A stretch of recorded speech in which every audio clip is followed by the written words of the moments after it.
Hey everybody, this is Sam and Mike, the producers of Askin Atheist, and we're here to tell you about a competition that we have been nominated for. Yeah, King 5, the local NBC affiliate, does this thing every year where they crown the best of Western Washington on a number of topics, and we've been nominated for one of the categories. Best Podcast of Western Washington. This is King 5's Evening Magazine Best of Western Washington for a whole bunch of categories, and we've been nominated for Best Podcast. If you're hearing this, you are listening to the podcast, and if you think we're the best podcast in Western Washington, by all means, please vote for us. Yeah, this is actually quite a big deal, that if you go to any restaurant, any retail store around the area that's won one of these, they always hang up that plaque prominently, and it gets them a lot of new business, a lot of positive attention, and if we win this, it'll be no exception. This would be equivalent of getting 5 atheist billboards up there. The number of mainstream attention we get, we get better calls, more emails, more listeners. We wish we had a URL we could send you directly to, but there isn't one. So if you go to askanatheist.tv, home of Askin Atheist, and where you're downloading this podcast from, there will be right at the top of the page a place where you can go to vote. Go to askanatheist.tv, look for the link, and vote today.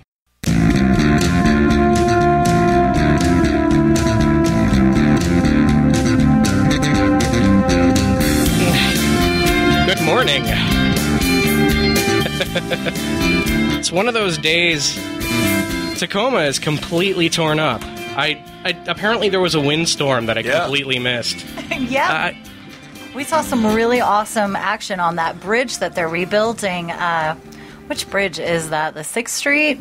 Where it's covered in plastic? Yeah. And all the plastic was flying away. We were watching it as we were standing downtown today. There was like fire trucks and everybody all over there. It was really cool. That is so strange. Earlier there were 6,000 people in Seattle without power. Yeah, I mean, I knew it was windy. I didn't realize it was that windy. Yeah. So that's hyper-local for you. This is Ask an Atheist, 253-584-1480. Now, it's been a bit of a day for me. I got kind of cold midweek, and ever since then, it's moving from place to place at a breakneck pace. Let's start out with a quick email, I think, just to warm up. And I don't know how I feel about this one, but this is from Peter. I love it. This is from Peter, and he's from the United States of America. I'm sure it's from the Apostle Peter. Oh, yeah, you might think, yeah. So, the Apostle, well-known American, one of the finest Americans there has ever been. And his subject is why. And he writes, "Hi, why have you forgotten the true ways of the Lord?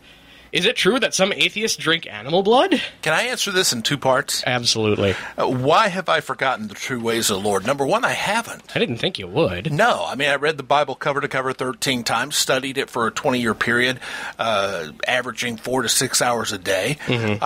I haven't forgotten any of that. Yeah. Not at all. I totally remember. How can you be an American and not remember the ways of the Lord? They're shoved down your throat every 30 seconds in this country. And God we trust is on the money. I mean, why have you forgotten? I learned them, and I just didn't think they were true. Sorry. Yeah, well, exactly. And so that's one, we haven't forgotten. We just don't believe in them. Just like, I don't believe in kryptonite either. Exactly. Hi, Mike. Why do you think the ways of the Lord are true? Do you have any evidence that you can show me that indicates any of this stuff might be? Let's take the ark, for example. Right. We now know the number of species and different things, and what we do know is the ark, if you packed them in like sardines, like flesh on flesh, the ark was not 10% large enough to contain the known species. Now, not counting the food they would have to eat, not counting what it would take to the husbandry skills involved in we know for a fact that is bull. Yeah. We know for a fact that story is not true. We also can take DNA and come from the ark forward, and we know that it's absolutely impossible that all of humanity came forward from that point. DNA-wise, there had to be a much broader spectrum of humanity at that point. So we also can take it back to Adam and Eve. It was still waiting. So scientifically, we can prove that your Bible, your Lord's true ways are not true. So my question for him is, why do you say it's true? I got nothing. Baby, you're so hot when you preach. So what's and again, this is Ask an Atheist, 253-584-1480. I am Sam, and with me today is Rich, Indiana. So I guess I get some amount of animal blood whenever I eat beef, because we don't do proper koshering, but right. I don't make a deal to have a goblet of blood every week. I don't know about you guys. Is it true that some atheists drink blood, animal blood? Number one, I think he's confused here. He's actually not talking atheists. He's talking believers. Those would be vampires. A vampire is a believer because he hates Christianity, and you hold the cross up in front of him and he hides his eyes. Some vampire. It depends on your version of vampire. Right. But what he would be talking is actually a true believer, and that would be the vampire who is a true believer. Which, let me throw him a question. Since your Bible says that all you have to do is believe to be saved, what about this theoretical vampire who hates God but yet believes? Fair point. Is he saved? You have a problem with your Bible because it is possible to believe and hate God, but the Bible says everyone who hates God is going to hell, but everyone who believes is going to heaven. I can't counter any of that except to say that Catholics actually drink human blood. Oh, hey! It's a miracle of transubstantiation. Fair point. During the communion. Yeah, that would be Catholics, dude. I don't know how serious Peter was here, but if that's what we get anytime somebody tries to go Poe at us, I'm in favor of it. So we do have a couple of announcements. The first one is a quick one. Ask an Atheist now has a forum at forum.askanatheist.tv. You can sign in, discuss episodes, discuss other things. Mike has a comic book section. I have a video game section. We were talking about other shows about atheism that we pay attention to. Living After Faith has been mentioned a few times now. Cool. And stop in and let us know how you feel. I'm on there too. Argue with me. Yes, please argue with us. Indiana loves a good argument. The other thing that we're working on right now is the King 5 Best of Western Washington podcast. We were in first place this week, but one of the other, I would say with a slightly wider listenership, podcasts got notice, and now we're in second place. So if you haven't voted yet, go to our website, askanatheist.tv, and it's right up at the top. Just click on the banner, and it'll take you where you can vote. We could really use your help right now. I'd like to encourage our Living After Faith listeners to also vote for Ask an Atheist. And we'll be talking about our partnership with Ask an Atheist in this show today. But we don't compete with Ask an Atheist. We're a subset. We realize that what we do is smaller than, you reach the entire atheist community. We reach a small subset of that. So a vote for Ask an Atheist, because we work together, is a vote for us. So I'd encourage all the Living After Faith listeners to vote for Ask an Atheist. That way we all win. Yeah, thank you. I appreciate that. We've always seen Living After Faith as fellow travelers, and exactly. It's a partnership. Yeah. We've always felt. So we've got a segment that we like to do, and we think this requires some music. All right. Ooh. This comes to us from Ezekiel 23:19-20 of the New International Version. Hey, we got the lava lamp going.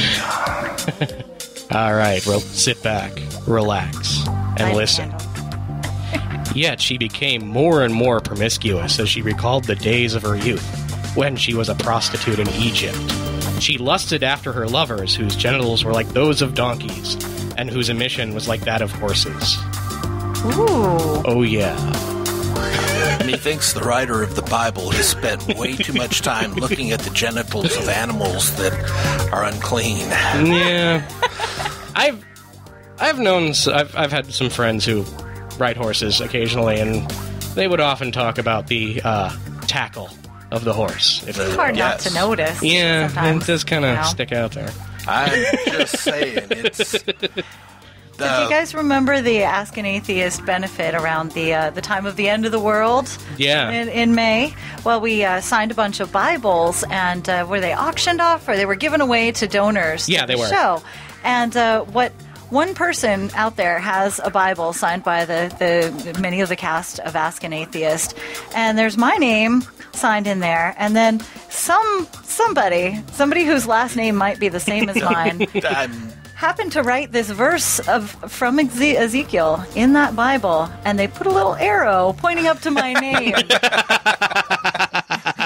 That was it's all in fun. I was wondering when we would get to this one, especially in the new international version. The fact that they call it whose emission was like that of horses sort of reminds me of an FCC statute. So you have this great culmination of something that reads like an FCC law, but if you actually were to describe in detail what was going on, you would immediately Right. Yep. This is just a weird one. I apparently read the Bible, but apparently I missed all the good parts. I was just too young to get all this stuff. There's so much stuff in there that is so twisted and off the wall that if you pull it out and look at it just like this, you scratch your head and say, what on earth could that possibly mean? I have a question. Yeah. That verse I've heard many times, but who are they talking about? Israel. Who is this woman? The children of Israel. It's the Israelites. They were held in captivity in Egypt, which, if anyone can show me an actual bit of evidence of that captivity taking place, be very interested in seeing that. It doesn't exist. But they were kept captive in Egypt, and that's because they were held captive because they went after other gods. So God, in his great wisdom, would put them as captives to other people who don't believe him. Yeah. I don't get it. Yeah, right. It makes no sense. So then they came out from there, and it's talking about how she's lusting for the things that she had, as a nation. So she is not a singular person. No, she is the nation of Israel. Wow, okay. So is like Israel a cross-dresser? Because I was pretty sure elsewhere in the Bible it was described with male pronouns. Most of the places, a lot of times she's a she. Okay. At least when she's being bad. Maybe I'm thinking of some other country. Yeah, at least when she's being when bad. she's being bad, she's just okay. Ooh, man, I don't want to think about the sexual politics of that too much. Yeah, well, you got a whole nation that's looking after, I need to use the exact wording here, genitals like those of donkeys. Yeah, wow. A lot of these that we're getting are very junk focused. I'll give you that. The Bible is very junk focused. That's true. Come on That's now. true. Now, again, if you find a piece of scripture that you find interesting and want to share with the group, you can go to askanatheist.tv, click on the red shiny candy-like button, and share it with us. And we like to say that non-biblical scriptural quotes do get the quick track to the air time because. We like to see those because we're all kind of used to the Bible. This is a pretty famous one. So, but we've heard from we got the Book of Mormon a couple times. I think we might have a Bhagavad Gita quote in there somewhere coming up. So yeah, absolutely. AskAnAtheist.tv. Now, we got a few minutes before we go into the break, but this week's episode, we are catching up with Living After Faith. And why don't you give us a quick rundown of what Living After Faith is? What Living After Faith is, it's a podcast that my wife and I, Deanna, do. And it starts with my story of how I was in the ministry for 20 years, raised a Christian, and then at 24 years old converted into a really off-the-wall Pentecostal church, became a preacher, became a pastor, led people, and then the discovery process of it was all bull, of it just doesn't add up to the things we were supposed to believe. I reached this place where I had to turn off my ability to reason. Right. And just accept the fact that the things that they preached were true, even though it didn't add up in life and even though it didn't add up biblically. And then finally I got to the place that I realized it was harming people. And I looked at it, and biblically it didn't add up, so I began to debunk those things. Okay. I've noticed that the suppression of reason is a pretty common theme among believers. That I hear about when a lot of people come out of faith, is that they say, yeah, there was a lot of things that I just had to accept, and I couldn't be reasonable about, and it actually suppressed my reason and made it harder for me to think in other areas. Exactly. There was a phase that I went through immediately post-church where I had a very difficult time deciding, did something really happen? Was it just something I thought about? Right. Because you get your mind trained not to... or you get your mind trained to reject things that are evidence that are true, and your mind kind of loses grip on things. Sure. So, yeah, I went through a period that was extremely difficult mentally and had to have help because I was so disconnected from reality, and that sounds like crazy, and I tell people, yeah, there was quite a bit of that. Well, it's like the old trope, the mind is a muscle. If you don't use it, it atrophies. These systems require use in order to keep sharp, and if you're suppressing certain parts of your intellect, and then you have to start using them again. It can be a very difficult process to come out of that. And it was difficult. When I was in the church, everything was determined by the Bible, by what God said, what doctrine said. Right. When I came out, I had to make my decisions in everything. I had to make up what I said, what I believed, what I thought. Yeah. Had to come from me, and I'd never been there before. Yikes. All right.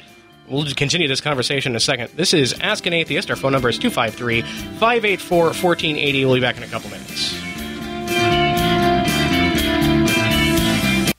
You can advertise on Ask an Atheist on the radio, on our website, and in our podcast. People just like you who have the same interests are listening right now, just like you are, and thousands will download this podcast and listen to it later. If you have a product, service, or idea to sell, people here in the Pacific Northwest and people around the world, thousands will hear your message. Let us help you sell your product, service, or idea. Contact us at advertising@askanatheist.tv. That's advertising@askanatheist.tv. Did you know that not a single psychic or paranormal event has ever been reproduced? Have you ever wondered about the effectiveness of faith healing, Reiki, or sports bracelets? Was 9/11 an inside job, or is that all just another unproven conspiracy theory? Come check out the Seattle Skeptics, a group focused on lively debates and a critical examination of pseudoscience, alternative medicine, and anything else that hasn't held up to the light of the scientific method. Seattle Skeptics was created for those who require a higher bar of evidence than gut feelings or blind belief. We're not contrarians or cynics, we just want to see the evidence. And so should you. Check us out at seattleskeptics.org. That's seattleskeptics.org. The end of the world is nigh. Millions will disappear in the rapture, and those left behind will feel the wrath of God. So who better to help those people feeling the wrath than an atheist? We don't believe in God, so we're pretty sure we won't get raptured out of here. You can help by donating to Rapture Relief. We'll use the money to help those afflicted during Armageddon. And if for some reason this all turns out to be just another failed prophecy, your money won't be wasted. We'll give it to Camp Quest, which teaches children critical thinking and science so they won't be duped by religious fables in the first place. Learn more at rapture-relief.org. A satirical benefit for Camp Quest, brought to you by Seattle Atheists.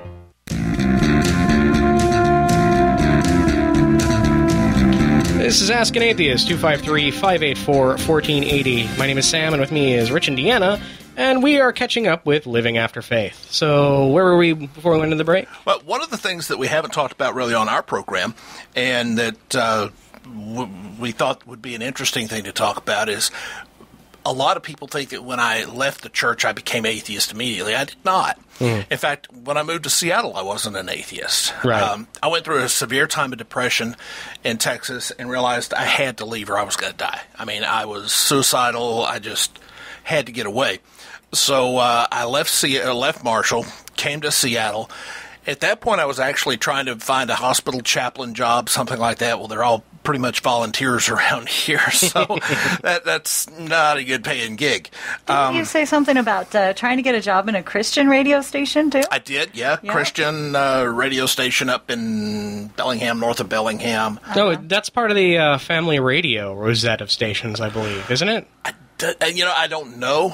I didn't think so, but it was a Praise something, or I don't remember. Praise 105 or something like that. I don't really remember. No. But went in there, tried to get a job, and they had a sales job open. I didn't want to do sales, so I didn't land a job there.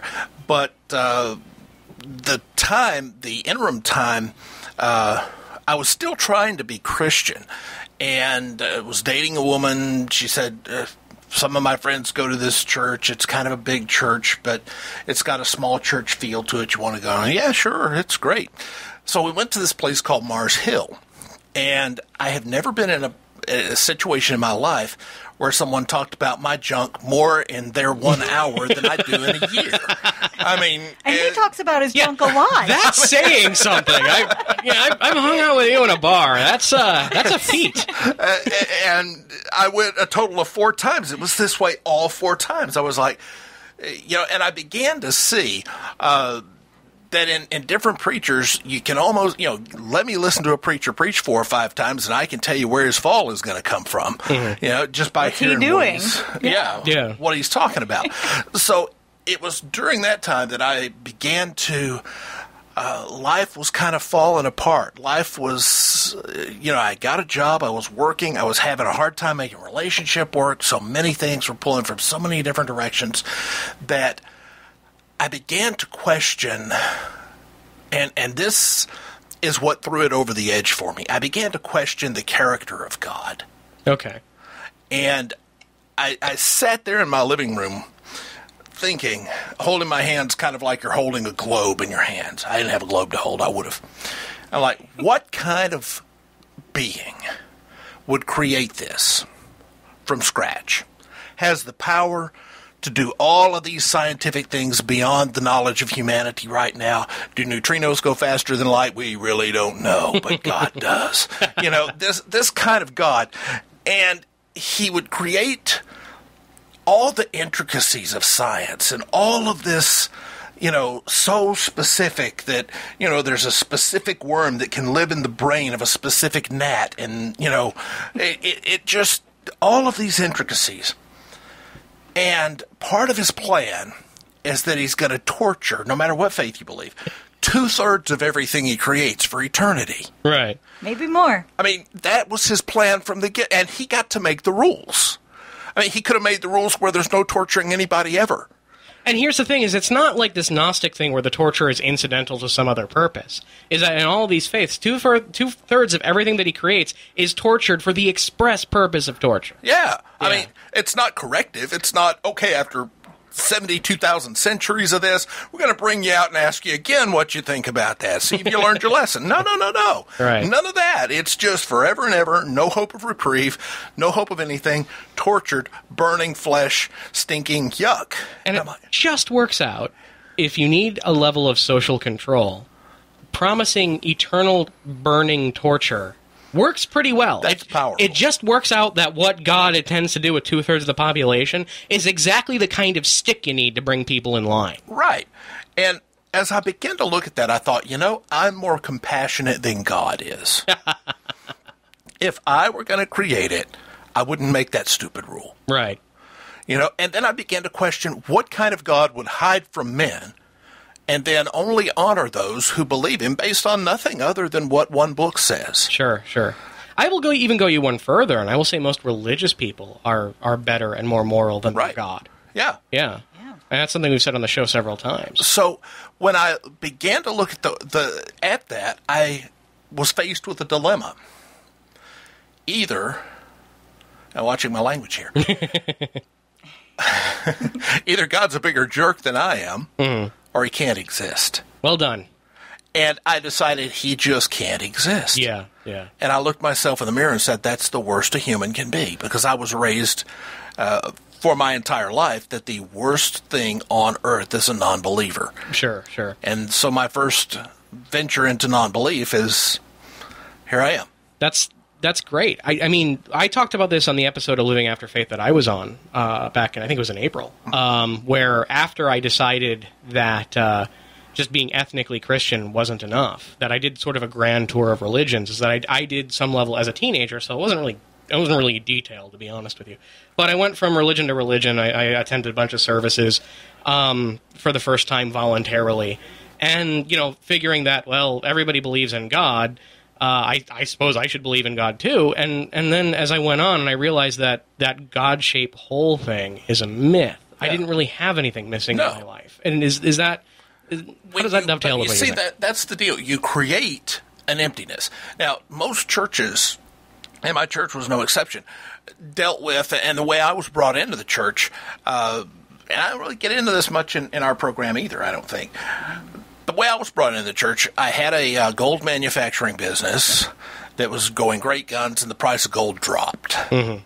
I was typical, I think, 22, 23 years old, and was making more money than a kid ought to make. Right. And then the price of gold dropped out, and I couldn't make the month's payments. It just went away. Everything no longer existed. So in 30 days, I went from making way more money than a kid ought to be allowed to have to nothing. Yeah. And at that point, my wife left. Isn't that the way it works, right? But it certainly worked that way for me. It wasn't the gold rush for me. It was the internet rush. As I got out of high school in 1996, and I was going to go to school, but then I realized that I could go to college and get a degree, or I could just take the job and make the exact same money. And I'm 23 years old. I had a house. I lived in Arizona. I was married. I had a new truck, and then, the industry dried up, and now I couldn't make the payments on anything. Yeah. And yeah, exactly. Nothing like money to ruin a marriage. Yeah, exactly. Yeah. So I got a job back at a radio station. A good friend of mine was doing a startup on a radio station in Marshall, Texas. Went back to work, covering a county commission meeting. Met this young lady who was beautiful. Started flirting with her. Took her to, of all places, Louisiana Downs, the racetrack. Wow. And she went, but she wouldn't gamble. And went out to eat afterwards. I wasn't Gentlemen, impressed. that's a red flag, by the way. Yeah. Yeah.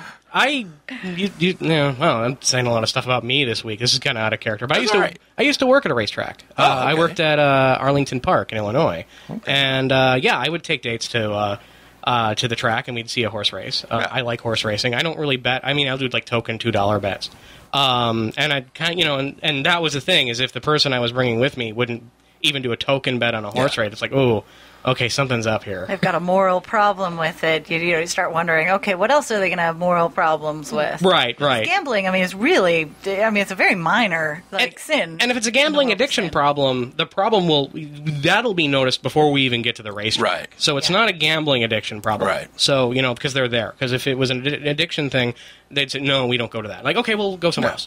But then you get there and like, well, and So then we started dating. It's funny. I bought her some flowers. The way that happened, I came into her office the next day, or Monday, whatever it was, and she had fresh cut flowers on her desk. And I said, oh, wow, those are pretty. Who's it from? Dumb question, guys. You don't ask that question. But I did. And she said, your competition. Oh. I was like, oh. She was smart. So I went home and ordered her up a nice living plant, and I said, long after the competition's dead and gone, I'll still be growing strong. Smart, right? Yeah, jingle writer. Very nice. Yeah, so kind of made her office look like, a greenhouse. It was decades after we were married that I found out, decades after that I found out. The competition, the radio station across town, she won Secretary of the Day. I'm not making that up. But anyway, I was wounded. I was broken. I was poor. I mean, I had, everything was going great in life. Then everything collapsed. And then all of a sudden, I go to church with this girl, and everybody just loves me. They just love-bombed me to death. The love bomb. Yeah. And because of that, you feel accepted. You just go right into it. You're already broken down. They build you up the way they want you built. And that's the way I was introduced into the cult. People say, well, why'd you join a cult in the first place? Nobody joins a cult in the first place. You join a group of people who love you and are wonderful, and their lives are beautiful.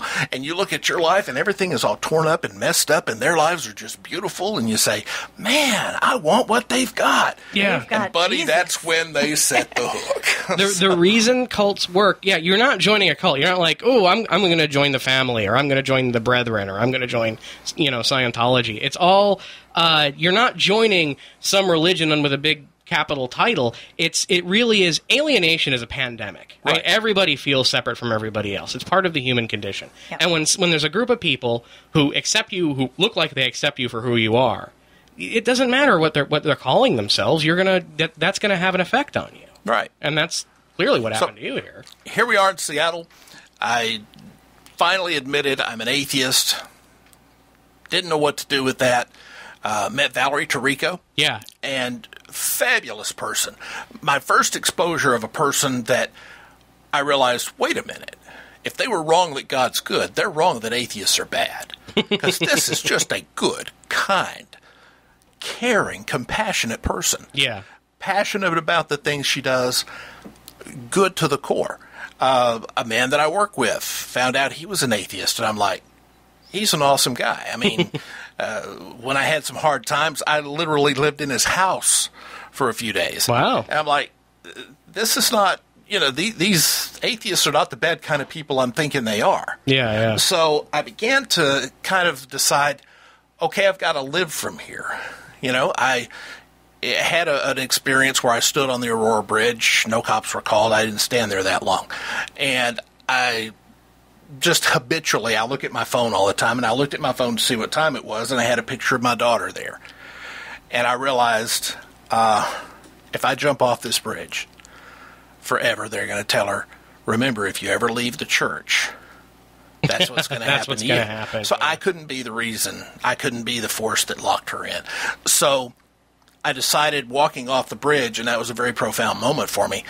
I said, I can't live. I said, I can't die, so I have to learn how to live. Yeah. And that's what I did. And I started learning how to live, and that's when, shortly after that, Deanna comes into my life. And I decided I was going to live, so my idea after work, I would get off, I would take my camera, I would head out, just me and my sneakers and my camera, and ride a ferry, go up the space, do something that this lovely area has to offer, take pictures, put a few pictures on Facebook.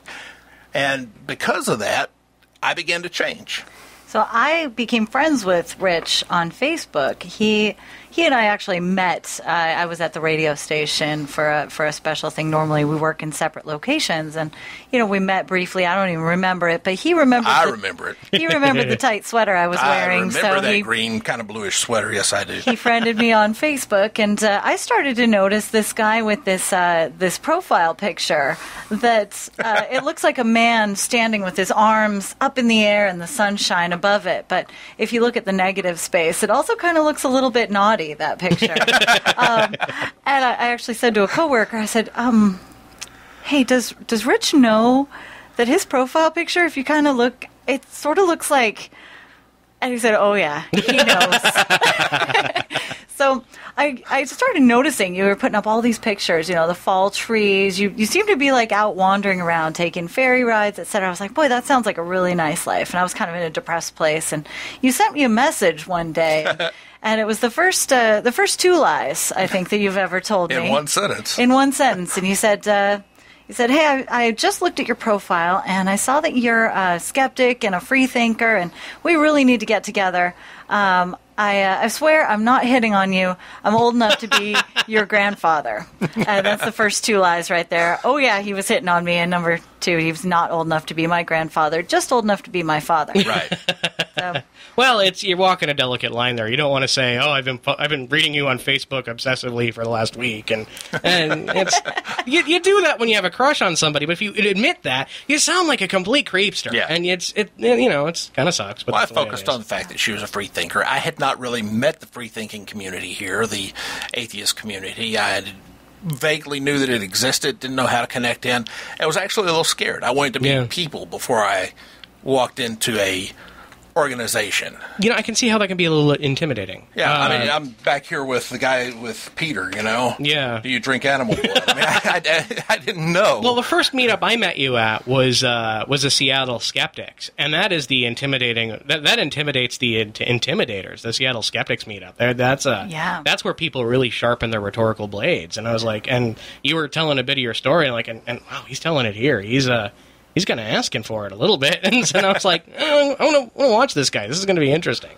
And that was actually the first time I met both of you was at that one meetup. So, Seattle Skeptics. Blue Star, right? The Blue Star, yeah. The Blue Star. I don't think they meet anywhere. I think they meet somewhere else now. Yeah, they are down in Pioneer Square, a little south of Pioneer Square.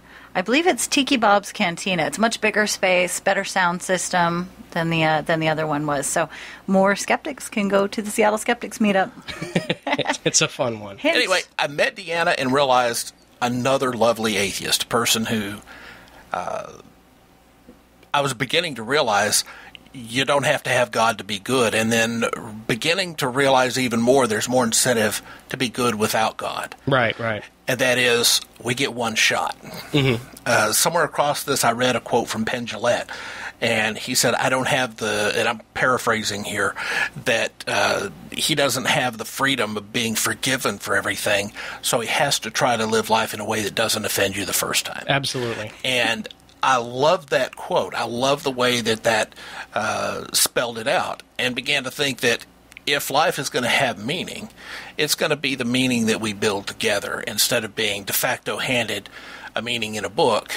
This is the thing that believers really don't understand when I say this, is that the fact that I am responsible for everything that I do, that when it comes to my behavior and how I choose to interface with the universe, the buck stops here. Right. That's freedom. Exactly. That is freeing. And I feel way more in charge of my life and way more and like I can do something, like I can be an effective actor than compared to the way I hear religious people talk about being under the yoke of God or being a slave to Allah or anything like that. And I don't understand why that's considered a superior alternative. Yeah. Just wait and pray and God will do things for you. I mean, that's the ultimate in slavery. Yeah. It's like you don't get to make any of your own decisions. You don't get to live your life. You just wait for God to tell you what to do, or I don't know. Yeah, I think being a good member of the community is only meaningful when you have to make the choice to be a good member of the community, not when you're facing eternal hellfire or when you choose not to.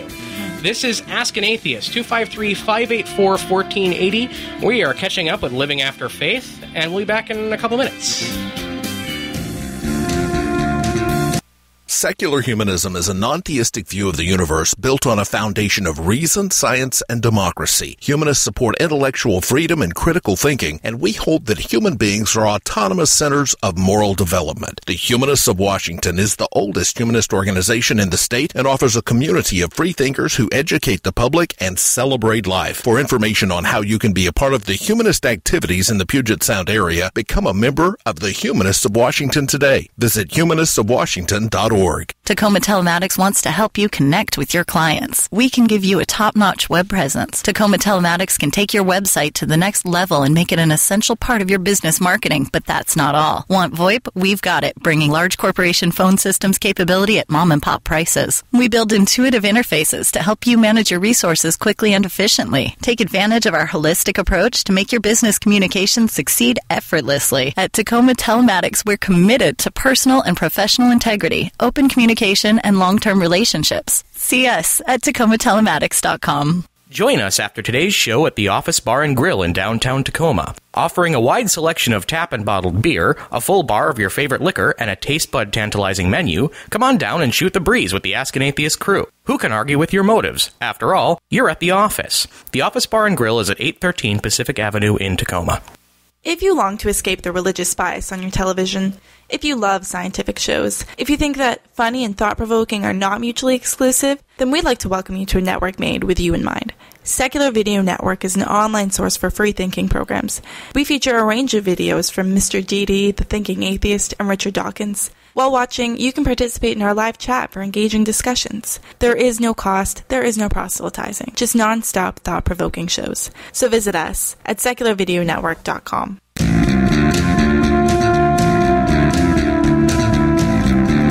This is Ask an Atheist, 253-584-1480. So, to sort of bring it back, there's a question that we've been meaning to ask you.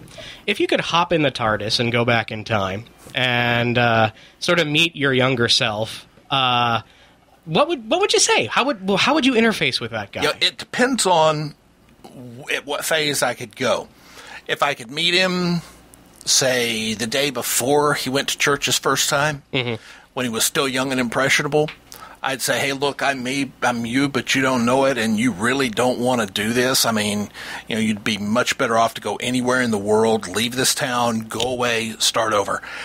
And, boy, knowing me at that age, I don't know what I would do. Yeah. But if I went back and met me, the preacher, me, the pastor, even if I told him intimate things that only I could know about myself, I would totally reject that presence as an apparition from Satan with knowledge that spiritual beings could have sent to destroy me. Oh, I hadn't even... Because I'm asking that question, like, what would I do? And I hadn't even considered that, you'd say... I would totally say, you are a demon from hell, you are here to distract me from what I'm doing, and would totally take it as a reason to continue and to be motivated. I would consider that I had attracted the full attention of hell to the point that hell was doing miracles to try to sidestep me. Well, you were doing so good, it has to stop you. Yeah. I mean, you you were not just, you were in charge of a church. You had people listening to you, looking to you for moral guidance. And then that totally plays, you're basically in that position. You are unassailable in many ways. Exactly. And the only way to get there is through this path. Hooray for experiential knowledge here, because this is what we're talking about. Is the only way you could get here is by living through what you lived through, right? And it hurts, and it's a long road, but you walked it, and I think you're a better person for it. No doubt that I'm a better person and a happier person. I have a lot of fun hanging out with you. That's for sure. Person. So living after faith, how did this path lead to this incredible podcast that you guys work on? That really had more to do with Deanna than it did me. When it first started out, everybody called it my podcast. I was real quick to say, no, our podcast, even though the first few episodes was just me talking, because actually we started out producing, I used to do big voice guy type work, like the Askin, end of the world is nigh. Yeah. So I was doing an intro for a podcast she was going to do. He started working, editing the music for it. And my podcast I'd still like to do, but I don't have time to listen to podcasts so much anymore. And the whole point of what I wanted to do was a podcast where I go through and kind of review what's happened on the last week's Skeptical and Atheist podcast. I wanted to call it the Skeptical Podcast Review Podcast. So, someday it may end up happening. But, we started thinking and talking about podcasting, and he helped me, put together the intro and stuff. We were just kind of, talking about it and realized that he needed to tell his story. And I know a book was kind of what we were talking about for a while there, but, audio is really his specialty. That's what I do. Yeah. He's the best editor I have ever known. Just you are amazing. Very good. And, even with Askin Atheist, we started out on cable access television. You were helping us out there. This is Askin Atheist, 253-584-1480. But radio really was my first love. I love radio. And not just the production end of it, but even the theory. I got my ham radio license when I was really young. And I love being in, I think this is the perfect medium for the atheism. Oh, absolutely. Movement. Yeah. And, another thing is the reason I got involved in this project is I was doing kind of, not exactly the same, but a podcast in a similar vein. It was called "You Are Part of the Problem," and it was an atheist podcast that was specifically for people who are already atheists and how we can best put our arguments in the public space. Oh, cool! And we've taken some ideas from Part of the Problem, but Ask an Atheist has really turned into a different entity. So you were starting out with like a review podcast, which I could really use right now. I mean, having to produce a show and then trying to keep up on shows at the same time is difficult. So that's a good idea. Yeah, double speed can only help you so far as listening to them. And my idea was that I was at the time listening to probably 40 or 50 podcasts a month. And it was a lot. Yeah. And, I had a good long bus ride, and I also had a lot of little breaks at work where I would listen to 10 minutes at a time on double speed. That's 20 minutes. That's a lot of time in podcast land. And then it turned into, you have this great story, and when you've got a resource like that, you have to use it. So now you guys have been at it for a year. And how's that looking, and where do you think you're going from here? Well, now that we're with Dr. Del Rey, recoveringreligionist.com, we are really branching into some new things where the podcast, of course, is going to stay pretty much like it is. We're toying with some ideas about going in some different directions with the podcast itself, but we're looking more at being more involved in developing community in the atheist network. My background as a pastor, there are so many things that churches do well that need to be done. Yeah. And we can't tell people, okay, we showed you the Bible is bunchable. We showed you Noah couldn't have possibly done the whole ark thing. Didn't happen. We showed you through the DNA that Adam and Eve couldn't have been. I mean, we've showed you that so much of it scientifically doesn't balance, so you have to throw it out. So people aren't going to leave just because they're not going to leave their family, their community, the world that's there, and their support network. Sure. For nothing. That's something we want to work on too, and I think we're working on that together. It's just building a community out of the show we've got here. Now we've got a call. This is Jeremy from St. George, Utah, and he'd like to talk about an ex-Mormon perspective. How you doing today? Hey, Sam. How you doing? Very good. Very good. I had two things. I've been listening to your broadcast. I wanted to share a little bit about my perspective in leaving Mormonism, and then also I wanted to answer your TARDIS challenge question. Okay. Love the Doctor Who reference. Thank you. I was born and raised in a Mormon family. In fact, we were so into it that, I have members of my extended family who are even polygamists, so pretty into it. I served a mission when I turned 19. I went to New York. I got back a year later. I got married in the temple in Utah. I was pretty into it.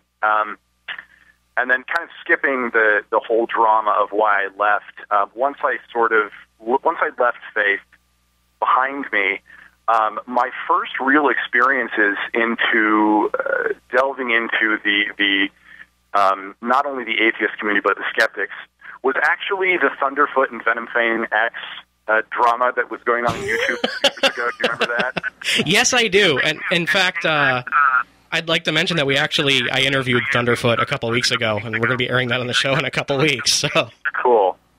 Yeah. Just the whole thing that happened before Sean left YouTube the first time, that drew me in, and from there I got connected with the atheist experience in Austin. Great guys. And all of the connection videos. I found Christopher Hitchens, which just from there it was downhill.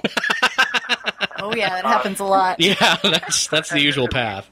Yeah, and listening to Christopher Hitchens, even though I had already listened to Matt Dillahunty, and after listening to him, I really thought I think I might be going to hell for this. But Hitchens was the quote worst. Listening to Hitchens really made me think, oh my God, I am going to burn for this. Oh wow! And because I really considered his arguments really thoughtfully, and he's got hours of YouTube videos. So sure, there's a reason they call it Hitch Slapped. He's really he thinks about this a lot, and he thinks about this from a perspective that a lot of people don't have. Yeah. So definitely. That's interesting because it's a path. It's nice to hear because it's a path to sort of free thought via the stuff that the atheist experience and living after faith and Ask an Atheist are trying to do, and that's kind of I have to admit sometimes that's gratifying. Sometimes it's scary because I feel like I'm never really intended on being evangelical.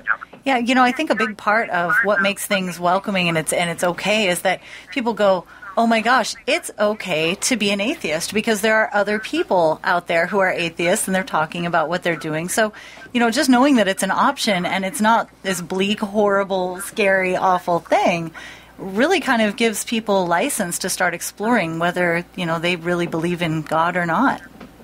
Hey, can you cut the volume on your stream down a little bit? Hello? Are you talking to me? Yeah, because we're getting some echo. I don't have it on. Yeah, I was afraid of that. Okay, so the TARDIS challenge, what do you have for us there?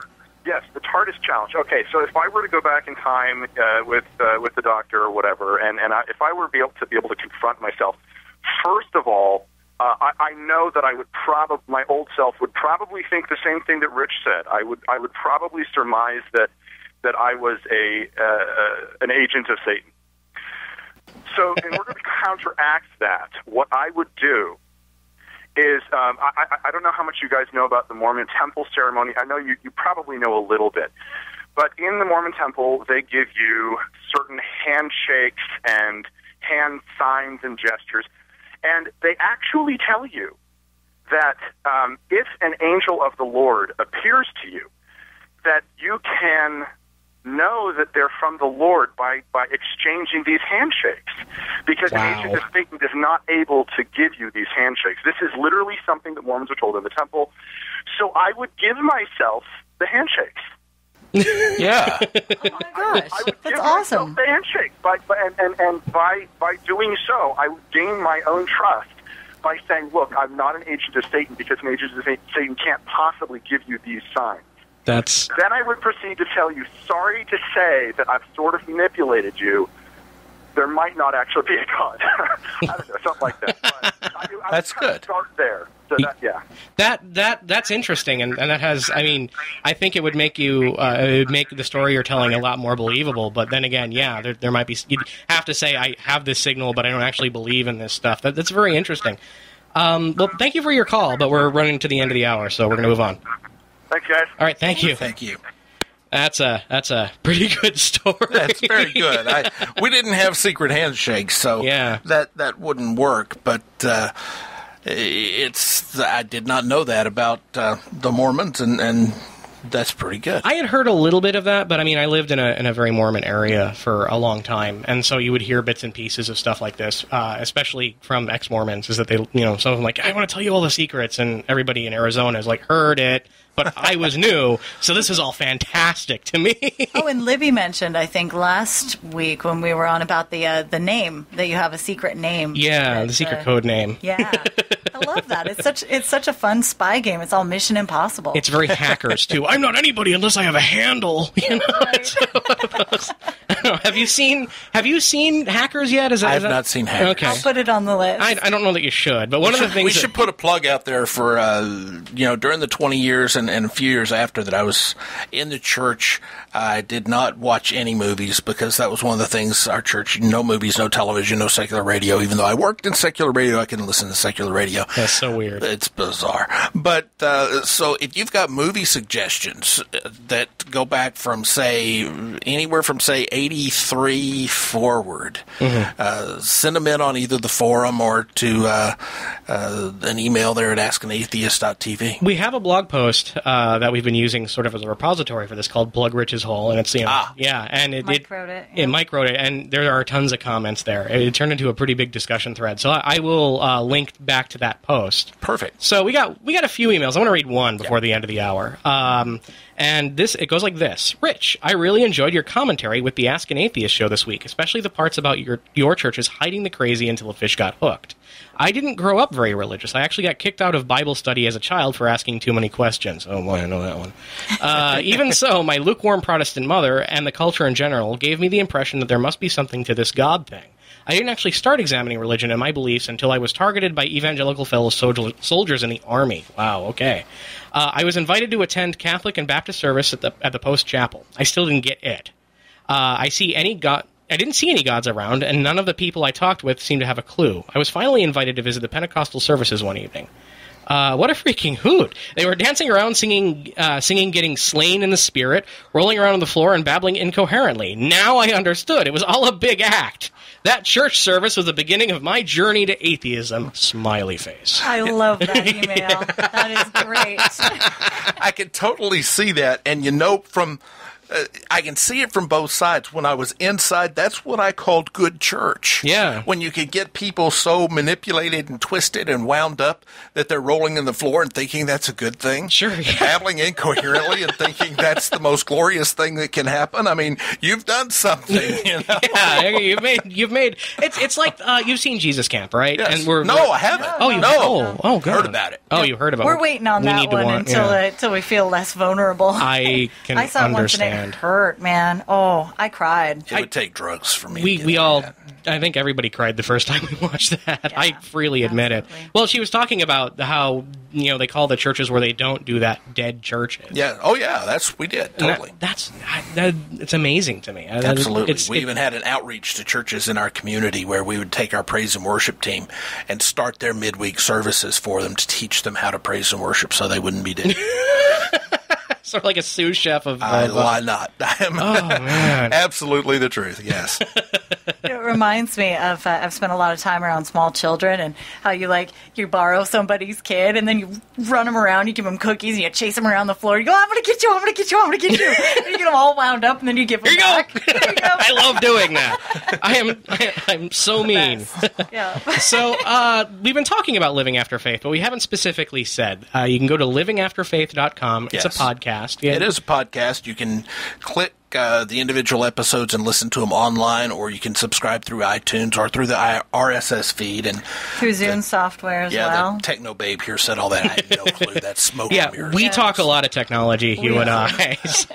Yep. We're on Twitter at LAF with me, which is Laugh with Me, our tagline. How is Twitter working out? I get confused by it. I pretty much just use it to post, new episodes coming up and, let people know what's going on, that kind of stuff. Today I tweeted that, hey, we're going to be on Ask an Atheist with a little bit.ly link to it.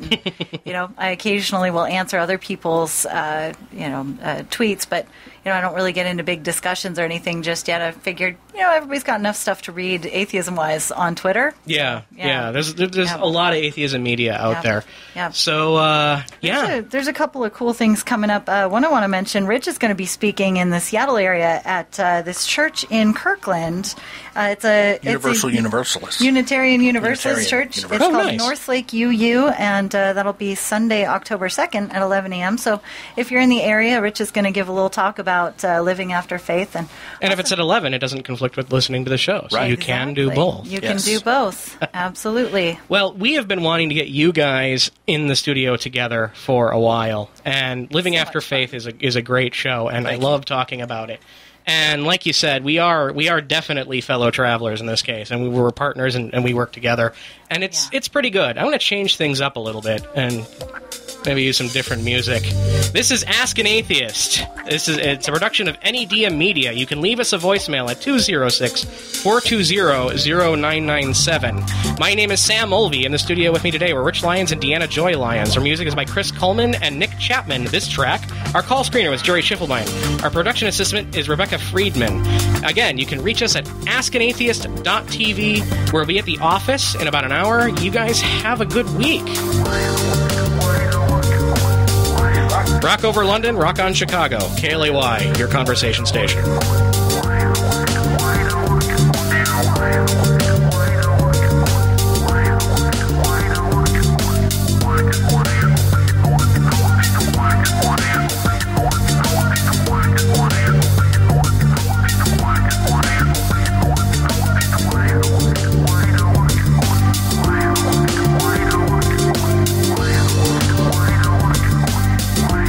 Keeping you informed, this is KLAY, Lakewood, Tacoma.